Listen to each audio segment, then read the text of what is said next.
video analysis that comes tonight in this lecture that my students around the world will be looking forward to. Something strange happened when the Egyptian armed forces deposed Morsi, the coup d'etat. And we thought, well, maybe the Zionists have lost one here because they wanted these Islamic governments. The United States, Britain and Europe are all very angry with the armed forces. They say, no, this is not democracy. Morsi must be released. He's on the house arrest, I think, or he came. And the government must be restored, says Washington and London and Paris and so on. But the Egyptian armed forces is not listening to them. No. Then Washington said, we're going to cut off the aid. Because Washington has been giving Egypt a lot of aid.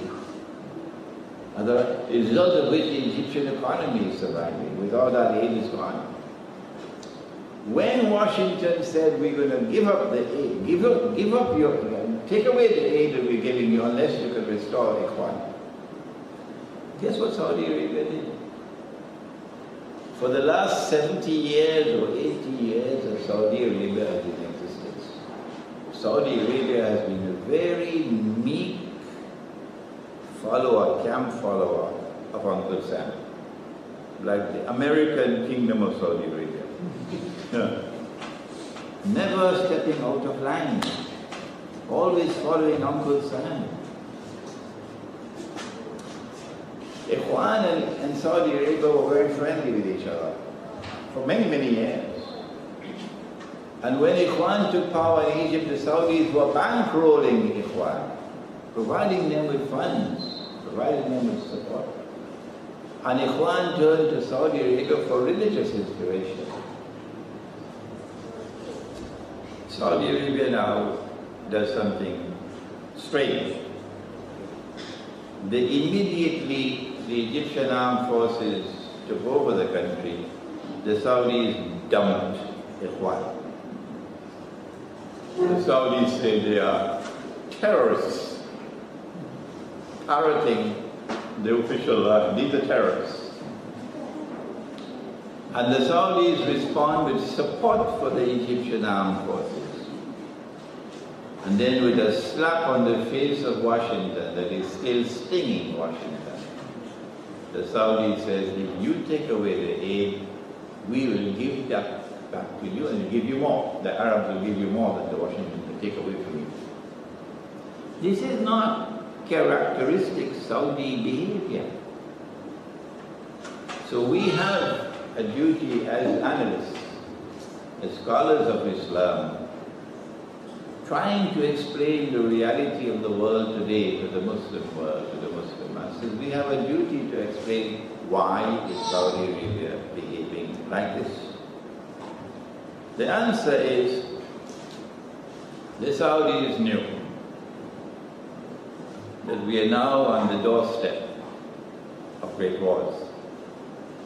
The Saudis knew that the attack on Syria is coming. In fact, I thought it was going to come yesterday. It didn't come yesterday. Because what Putin said, if you attack Syria, we'll attack Saudi Arabia. That's why it didn't come yesterday. The Saudis were part and parcel of the advanced planning. That the attack on Syria is coming. A NATO attack on Syria. And the Saudis did not want that when that attack takes place, that the Egyptian armed forces should come to the support of Syria. So Saudi Arabia, I hope the Egyptians are listening to me. Saudi Arabia has been trying to buy you. Is Egypt up for sale? I hope you heard my question. Is Egypt up for sale? Could the Saudis buy you? I don't think that Egypt is up for sale. And I don't think that the Egyptian armed forces will turn a deaf ear to the Egyptian people. when the attack on Syria takes place and the Egyptian people say no, we will come to the support our Syrian brothers. That is why Saudi Arabia dumped Ikhwan and came to the support of the Egyptian armed forces and made all these promises, because Saudi Arabia wanted to take out an insurance policy to ensure that the Egyptian armed forces will not enter the war on the side of Syria. But there's a second reason as well. But we don't have the time tonight. We don't have the time to give you the second reason. It's going to take too much time. It concerns monetary economics. The Saudis have the United States in the palm of their hand like this. They can pull the plug on the US dollar anytime they want. You will have to believe me, because I don't have the time to explain it to you. It'll take me about 15-20 minutes to do that. I'll have to go to the hadith of the Prophet ﷺ about the river Euphrates and a mountain of gold. I'll have to take you to the petrodollar. I'll have to take you to Bretton Woods. I'll have to take you to the International Monetary Fund. I'll have to take you to the Arab-Israeli War of 1973. I don't have the time to do that tonight. So believe me, Saudi Arabia has the United States in the palm of their hands here. The US dollar can be pulled on any time the Saudis want it. All that they have to do is to say you can buy our oil with any currency. That's all. You want to buy my oil with British pounds, you can do it. You want to buy the oil with US dollars, you can do it. You want to buy the oil with French francs, you can do it. With any currency. At this time, the law is that you must buy with USD. And that is what is keeping the US dollars, USD alive. Because Saudi Arabia slapped the United States and slapped the Western world so powerfully with that statement to the Egyptian armed forces, they've sent a message. I don't like to use this word, but it has to be used. This is blackmail. If the US dollar collapses, the US economy will collapse.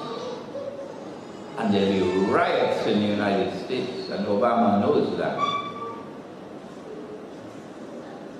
People are going to be killed in the United States. There's going to be civil war in the United States if the US dollar collapses. And the Saudis can cause it to collapse anytime they want.